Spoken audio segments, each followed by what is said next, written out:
الشيطان الرجيم. بسم الله الرحمن الرحيم. رب اشرح لي صدري ويسر لي أمري واحلل عقدة من لساني يفقه القول. الحمد لله العليم الوهاب حالق الليل حالق الحالق مكور الليل على النهار مفجر الماء من جلاميد الأحجار. أعظم سبحانه وتعالى بفضل شهر رجب وأنزل فيه رحمة. أحمده سبحانه وتعالى وهو الكريم التواب، وأشهد أن لا إله إلا الله وحده لا شريك له، وأشهد أن سيدنا محمد عبده ورسوله. اللهم فصل وسلم وبارك على سيدنا محمد وعلى آله وأصحابه ومن تبعهم بإحسان إلى يوم الدين. أما بعد، عباد الله، أوصيكم أولا ونفس بتقوى الله تعالى وطاعته.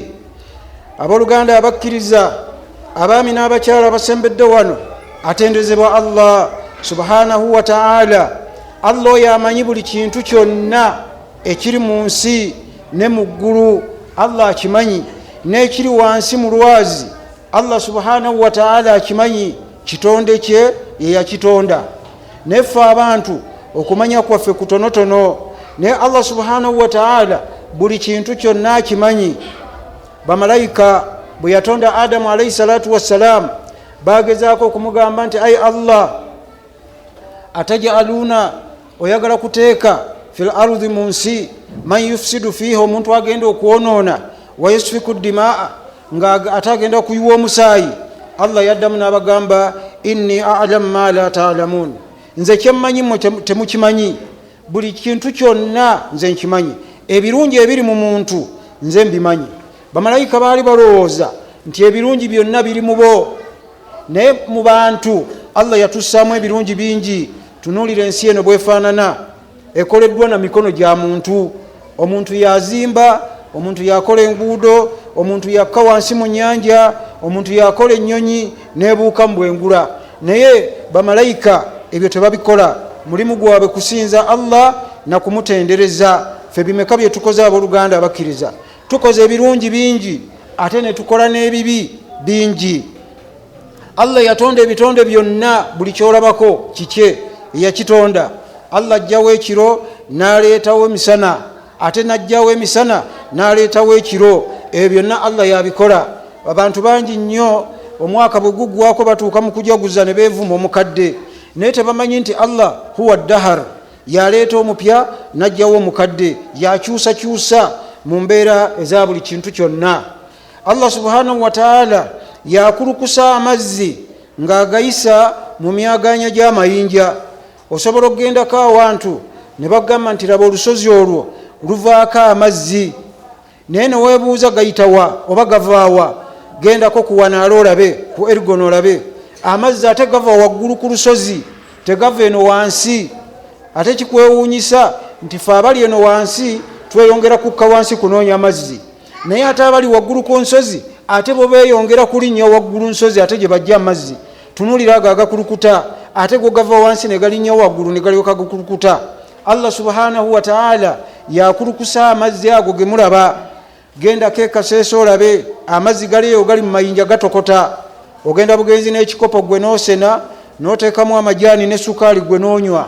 Abamu bateekamu buteesi magi ag'empogolwawo ne wayita eddakiika 5 n'agalya. Ani akola ebyo? Allah subhanahu wa ta'ala eyateekayo amazzi ago agabuguma. Allah subhanahu wa ta'ala yatuwa ekitiibwa n'omwezi guno gwe tulimu kyekiriwa kwe kusitula nabbi waffe sallallahu alaihi wasallama n'amutwala mpaka ku arushi ye n'amukwasa eswala zino zetusaala. Eswala zino zetusaala abooluganda abakkiriza ibaada y'abamalayika, okukutama, okuvunama, okuyimirira n'ebigambo bye tukozesa mu kusoma, eyo ibaada y'abamalayika. Ffe tugamba ebikolebwa mu ggulu bikolebwe ne mu nsi, so si nti ebikolebwa mu nsi bikolebwe mu ggulu nga bannaffe boogera. Abo nno bali ku ndowooza nkyamu, kubanga mu ggulu teriiyo nkuba kutonnya, teriiyo kulima, teriiyo kugenda kulwala, teriiyo kufa, wabula ebyo byonna biri wano ku nsi. Naye ebikolebwa mu ggulu ye ibaada. Bamalayika abakwata ku maviivi, bamalayika abayimirira ku intidal bamalayika abali ku sujudu, ebyo byonna bikolebwa mu ggulu eyo naffe bye tukola wano ku nsi. Allah tumutendereza eyatuwa ekitiibwa ekyo mu mwezi guno gwe tulimu. Wa anzala fihi rahma, Allah nassa okusaasira kwe mu myezi gino. Abooluganda abakkiriza, tuli mu kusaasira kwa Allah subhanahu wa ta'ala. Tumutendereza Allah subhanahu wa ta'ala, oyo ow'ekitiibwa era ow'ekisa era omugabi, buli kitonde n'akigabirira, ne birya ne binywa ne bisanyuka ne byeyagala.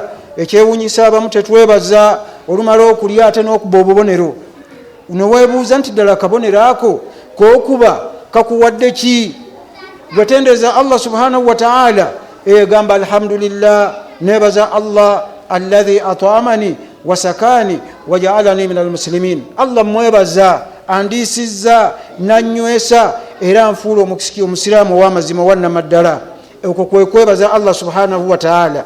Tumutendereza Allah subhanahu wa ta'ala mu buli mbeera yonna.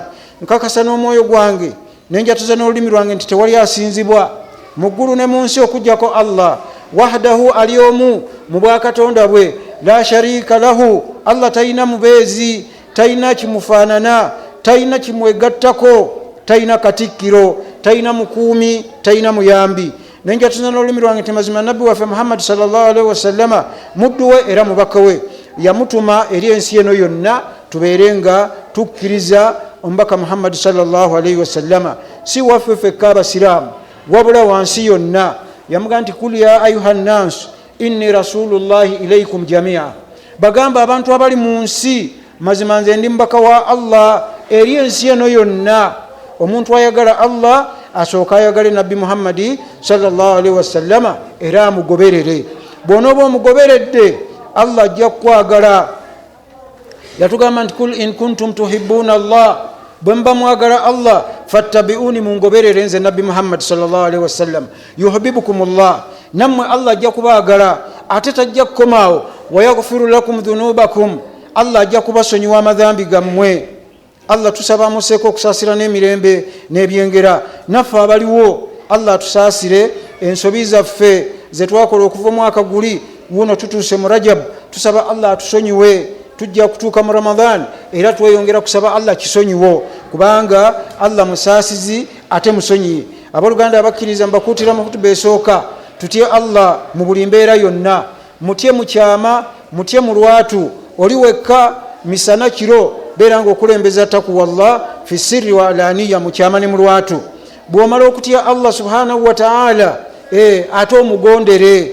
Abazze okusaala esswala bagondedde Allah subhanahu wa ta'ala. Bw'oba otya buti Allah subhanahu wa ta'ala nga tomugondedde, awo batatuukiriza. Naye okutya Allah kwe kwerekereza ebyo bye yatuziyiza, ate obeere ng'obyenenyeza ddala. Naye abantu abamu abeera wano emisana, ekiro n'afuuka ekintu ekirala, abatatidde Allah subhanahu wa ta'ala era abatamugondedde. Abooluganda abakkiriza, Allah subhanahu wa ta'ala ategeeza mu Qur'an ey'ekitiibwa, baada audhu billahi minash shaitani rajim, agamba ebigambo bino mu surati Tauba, agamba nti inna iddata shuhuri inda Allahi 12 shahara fi kitabillah. Allah agamba nti mazima omuwendo gw'emyezi egimanyiddwa mu kitabo kya Allah Qur'anul Karim giri emyezi 12 mu kitabo kya Allah subhanahu wa ta'ala al-Qur'anul Karim.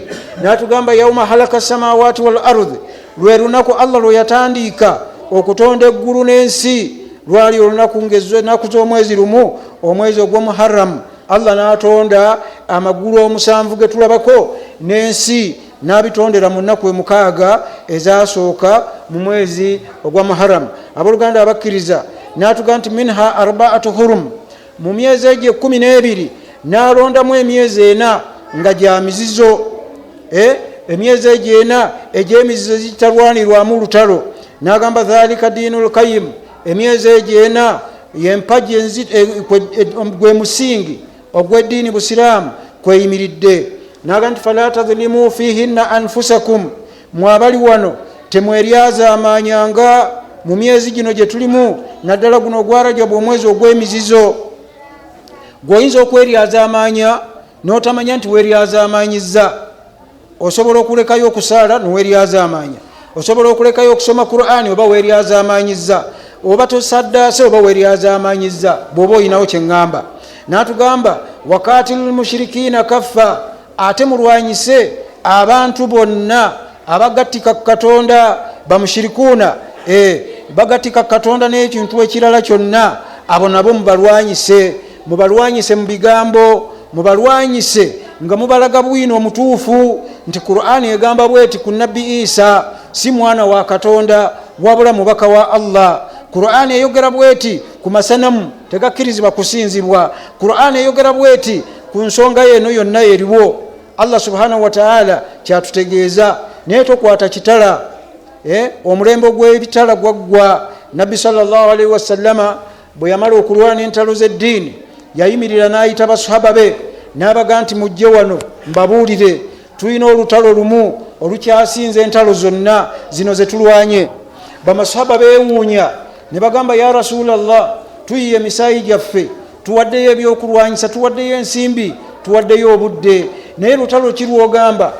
Baawera mu maaso ga Nabbi ne bamugamba nti omulabe ne bw'alibanga ali mu nnyanja tujja kumugjayo, ne bw'abanga ali mu muliro nga gye yeekwese tujja kumugjayo. Nabbi n'abagamba si kyentegeeza, mbagamba nti olutalo olukyasinze entalo zonna jihadu nafsi, kwe kulwanyisa omwoyo. Gwe lwanyisa omwoyo gwo ogujje ku haramu oguze ku halali, awo nno jihadi ekyasinze amaanyi, kubanga omwoyo gusobola okukuseereza mu mbeera gye tutayinza kumanya. N'atugamba kama yukatilunakum kaffa, nga nammwe bwe babalwanyisa bataddewo amasomero ne mutwala abaana bammwe. Abaana abo olutuukayo teriyo kubasomesa Qur'ani, babasomesa birala. Naye naffe tukutwala obudde bwe baba bazze waka tubateerewo abawalimu babasomesenga waka. Awo nno lwe tujja okufuna ekirungi. N'agamba nti wa alamu anna Allaha ma'al muttaqiin, tulina okumanyira ddala Allah subhanahu wa ta'ala ali wamu n'abantu abamutya. Hadisi eno agamba bwati an Anas bin Malik radhiyallahu anhu qala, sahaba wa nabbi ayitibwa Anasi bin Malik agamba ebigambo bino. Yaweereza mu maka ga Nabbi emyaka gyali 10, n'akola emirimu gyonna egyali gisaanidde okukolebwa n'omubaka sallallahu alaihi wasallam. Naye kyamutwalayo ki? Yagenda kuyiga na kuweereza mubaka sallallahu alaihi wasallama.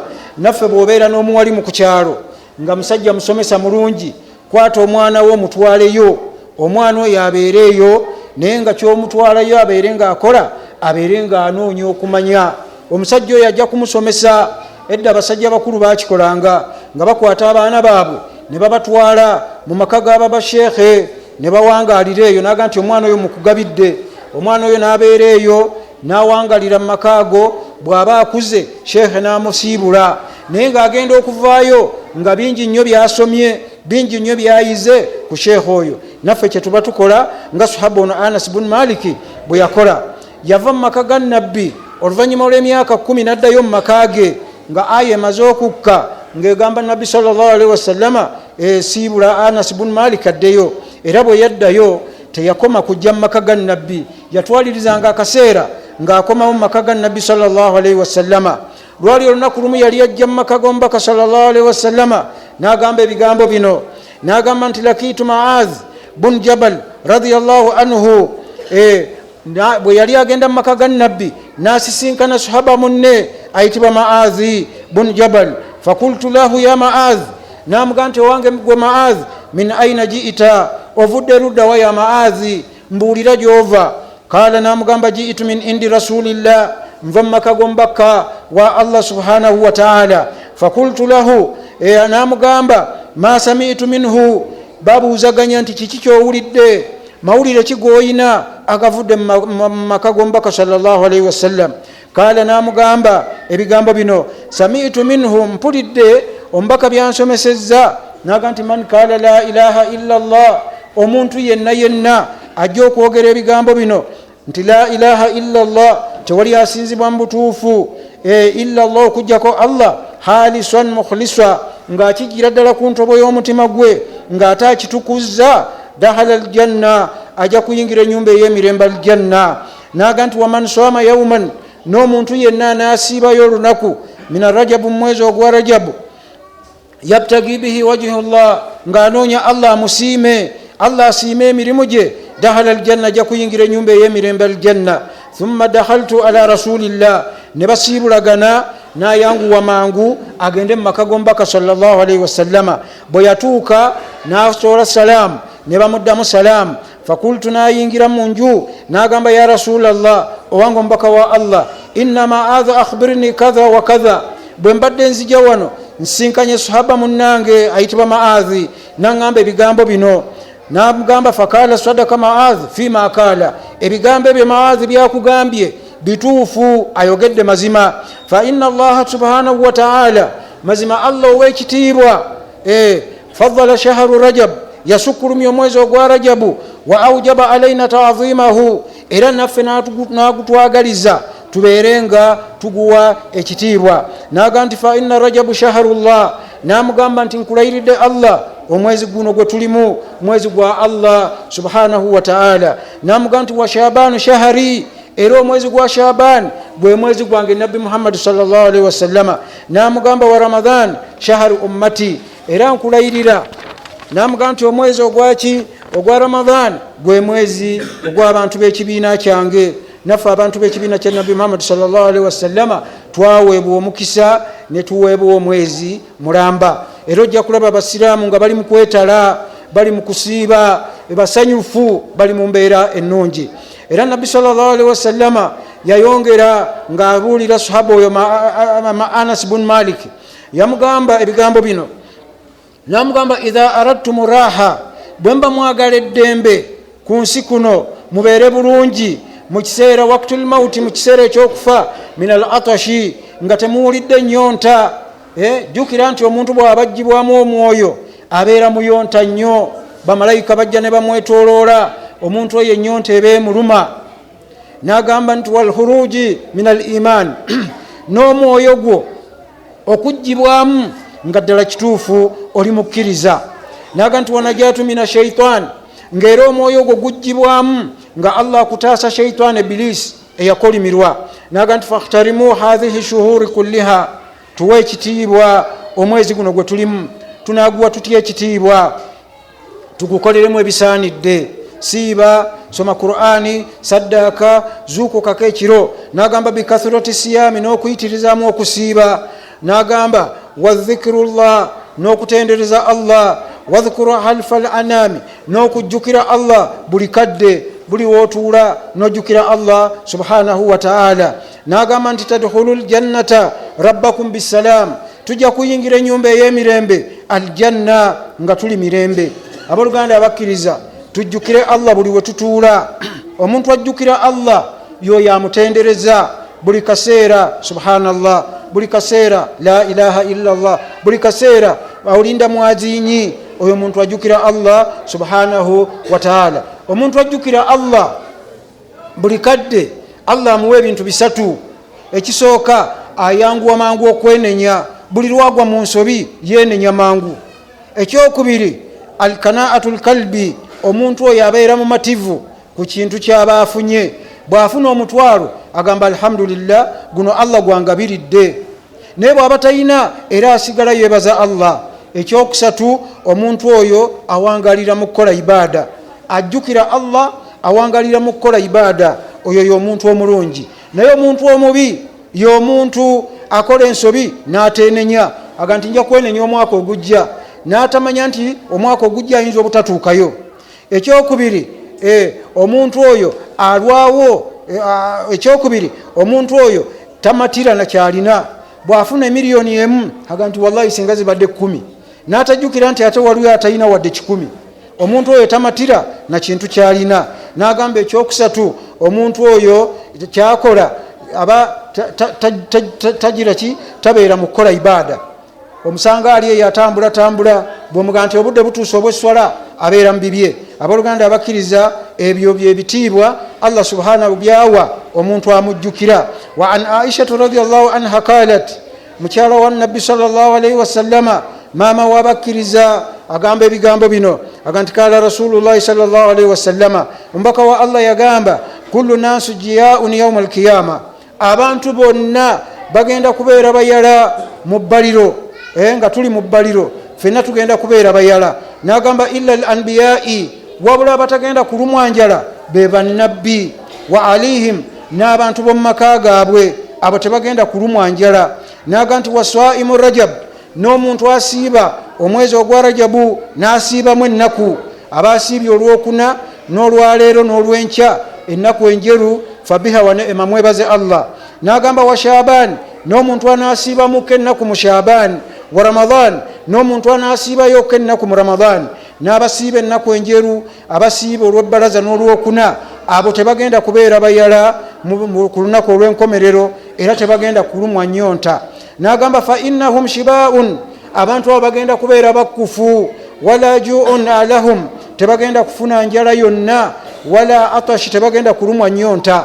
Abantu abo abooluganda abakkiriza naawe nkukubiriza weemanyiize okusiiba ennaku eza sunna ramadaani ejja weemanyiize okuzisiiba togenda kulumwa njala na nnyonta nga tuli mu bbaliro. An Thuban annahu kan sahaba wa nabbi omulala ayitibwa Thuban yagamba ebigambo bino kunna ma annabi sallallahu alaihi wasallam twali tutambula n'omubaka wa Allah sallallahu alaihi wasallama naga nti famararna bilmakbara ne tuyita waali limbo ne bayitawo bwe baatuuka waali limbo nabbi sallallahu alaihi wasallama Allah n'amulaga ebibonereza abantu bye balimu fawakafa n'ayimirira n'akwata ku sahaba we n'amugamba ya Thuban yimirira. Nabbi n'akulukusa amaziga. Lwaki yakulukusa amaziga? Olw'okuba Allah yamulaga abantu bali embeera gye balimu. Bw'amala thumma da Allahu n'awanika emikono gye n'asaba Allah subhanahu wa ta'ala. Fakultu lahu lima bakaita ya Rasulallah. N'amubuuza Thuban n'amugamba nti ya Rasulallah ekikukabya amaziga kiki ng'ate abantu bano baafa dda baaziikibwa ne mu kaburi baavunda. N'amugamba nti ya Thuban abantu bano batambula butambuzi nga boola baffe abalamu embeera gye balimu bayita buyisi awo bagenda tebannatuuka mu bbaliro naffe tujja kubeeraawo bwe tutyo bwe tugenda okutambula okutuusa Allah lwanaatutuusa mu bbaliro.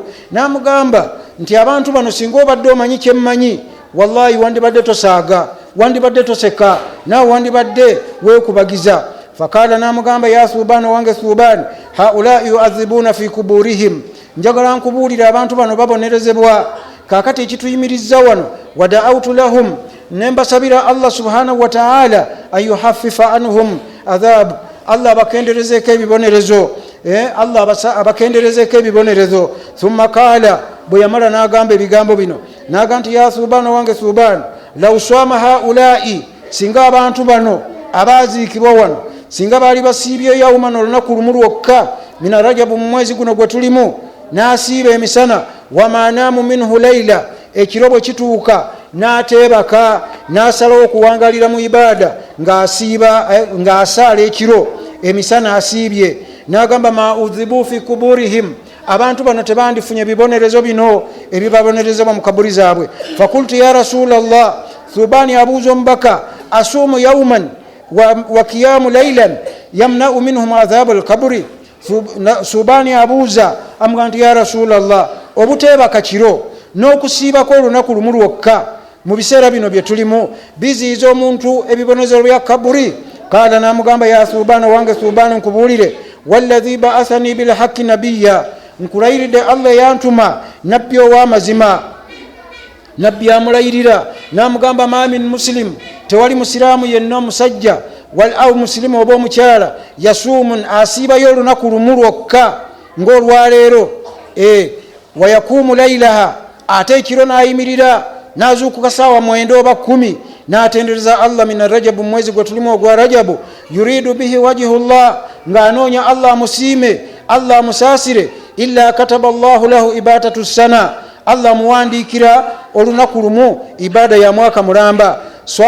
Swama naharaha wakama lailaha Allah muwandiikira nti yasiibye emisana gwonna mwaka mulamba era n'ekiro kiramba eky'omwaka mulamba n'abanga akisiiba. Era nabbi yayongera n'agamba man swama 3 ayyamu min rajab omuntu bw'asiiba yennaku 3 zokka mu mwezi ogwa rajabu hamisi n'asiiba olw'okuna ng'olwajjo waljuma n'olwaleero wasabti n'olw'omukaaga kataba Allahu lahu ibadatu 900 sana Allah muwandikira ibaada ya myaka 9. Abooluganda abakkiriza empeera ezo zaffe ffe tuteekeddwa okuziyayaanira Allah abeerenga azituwa tutuuke mu maaso ga Allah nga tuli basiimu era nga tuli basanyufu nga Allah subhanahu wa ta'ala agenda okutuyingiza ennyumba ey'emirembe aljanna. Barakallahu li wa lakum bil Qur'anil azim wanfa'na wa iyyakum bi ayati wa dhati kitabi. aqulu qawli hadha astaghfirullah li wa lakum wa lisa'ilil muslimin min kulli dhanbi fastaghfiruhu innahu huwa tawwabur rahim. tubu ila Allah ataibu min adh-dhanbi kama la dhanba lahu.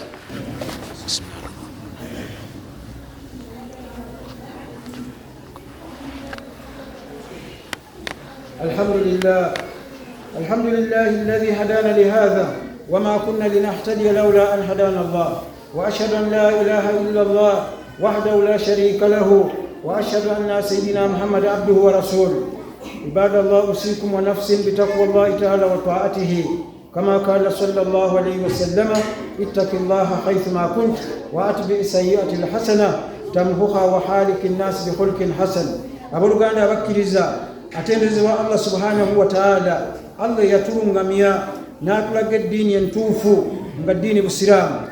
Omuntu omusiraamu buli lw'otuula weebazenga Allah. Byebimu ku byengero ebikyasinze naga nti alhamdulillah ala ni'matil islam. Singa waliwo ekyengero ekirala ekitali busiraamu, Allah yandibadde akitugamba nti temufanga okujjako nga muli mu kyengera kino. Naye yalaba ebyobugagga biki byonna nga tebitugasa n'atuga nti wala tamutunna illa wa antum muslimun.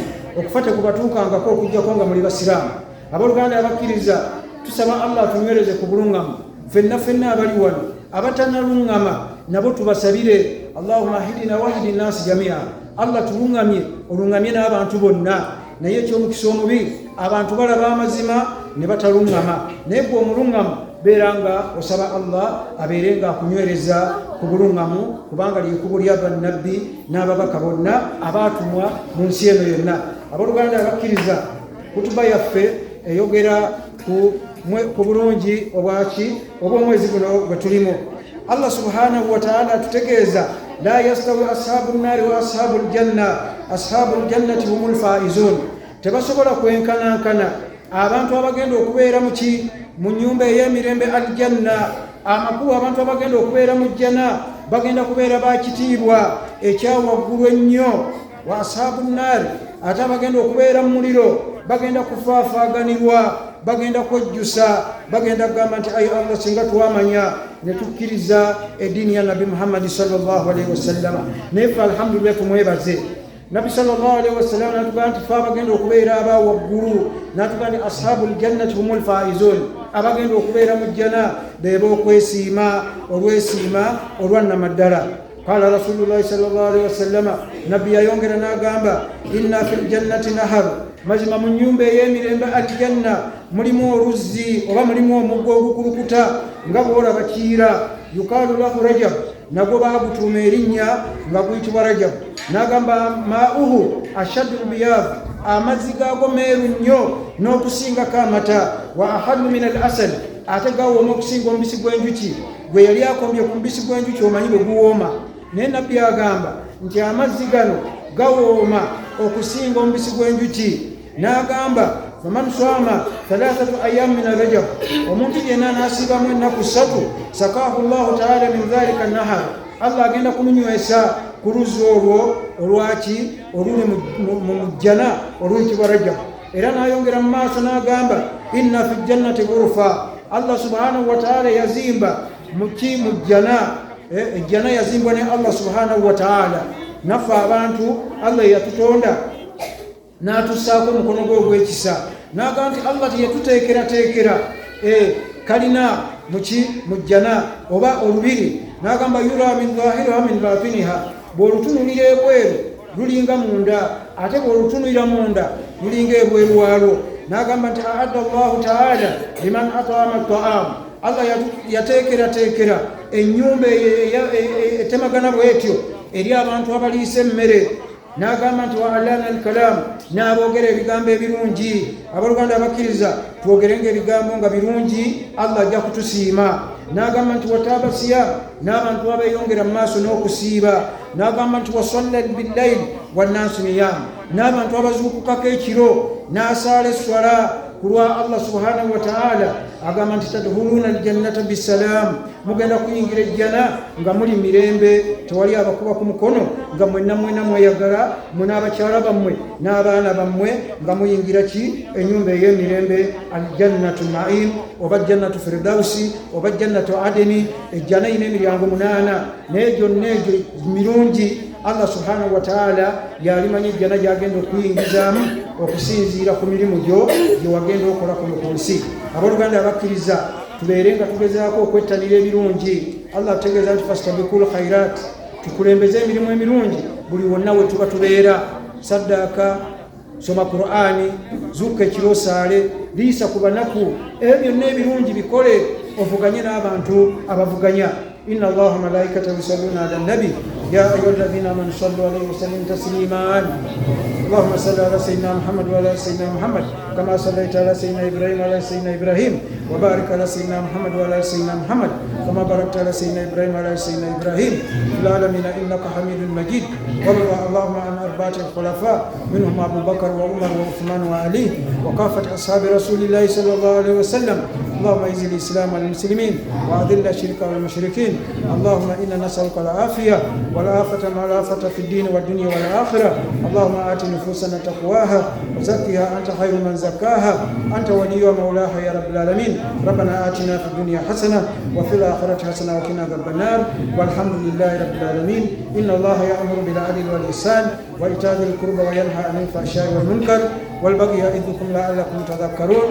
قوموا لصلاتكم يرحمكم الله. الله أكبر الله أكبر. أشهد أن لا إله إلا الله أشهد أن محمدا رسول الله. حي على الصلاة.